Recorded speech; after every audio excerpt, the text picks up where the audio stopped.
অসম সাহিত্য সভাৰ আদৰ্শ গাঁও প্ৰকল্পৰ শুভাৰম্ভণি। তিয়ক শাখা সাহিত্য সভাৰ উদ্যোগত শ্ৰী শ্ৰী নেপালী সত্ৰক আদৰ্শ গাঁও হিচাপে চিহ্নিত। তিয়ক শাখা সাহিত্য সভাৰ উদ্যোগত অসম সাহিত্য সভাৰ আদৰ্শ গাঁৱৰ প্ৰকল্প 2025-27 বৰ্ষ অনুসৰি নেপালী সত্ৰক আদৰ্শ গাঁও হিচাপে গঢ়ি তোলাৰ উদ্দেশ্যে আজি শুভাৰম্ভণি অনুষ্ঠানত অনুষ্ঠিত কৰে।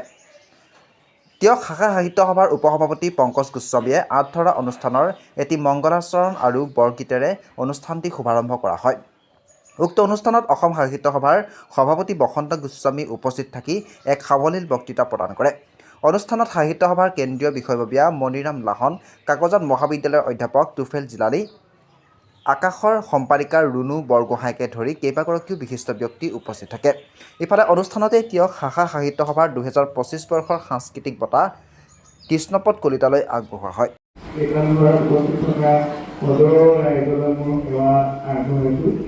আৰু মোৰ এই অনুষ্ঠানটো থাকিব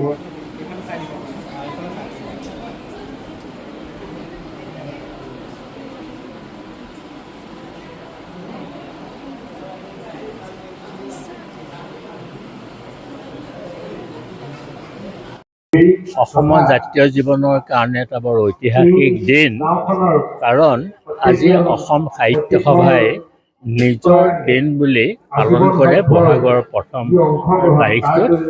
আজি সমগ্ৰ অসমতে নিজৰ দিন পালন কৰা হৈছে। প্ৰায় 1200মান লোকক, বয়োজ্যেষ্ঠ লোকক আজি নিজৰ দিন উপলক্ষে সন্মান প্ৰদৰ্শন কৰা হৈছে, ওলগ জনোৱা হৈছে।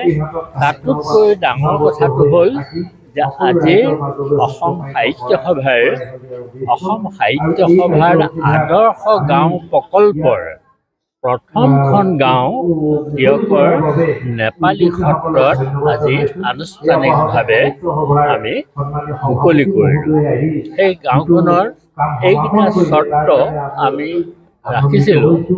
গাঁওখনৰ প্ৰতিগৰাকী ব্যক্তিয়ে অসম সাহিত্য সভাৰ আজীৱন সদস্য হ'ব লাগিব।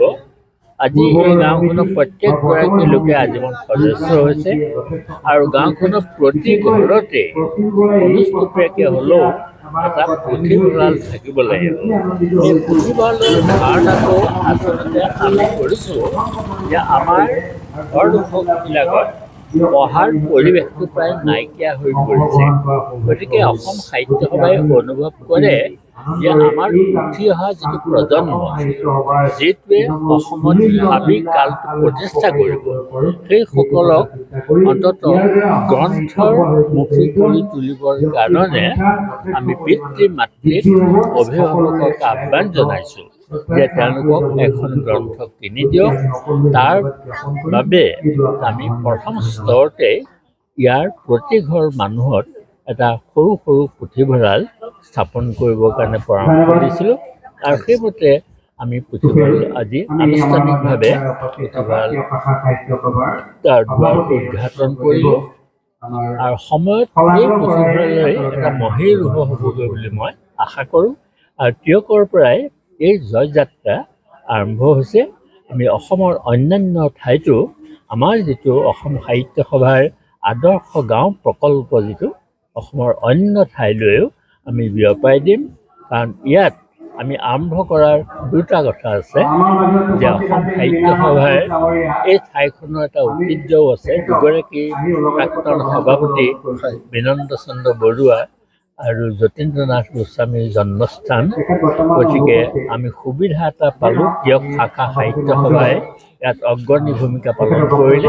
গতিকে ইয়াত আজি আমি প্ৰথমখন আদৰ্শ গাঁও প্ৰতিষ্ঠা কৰোঁ।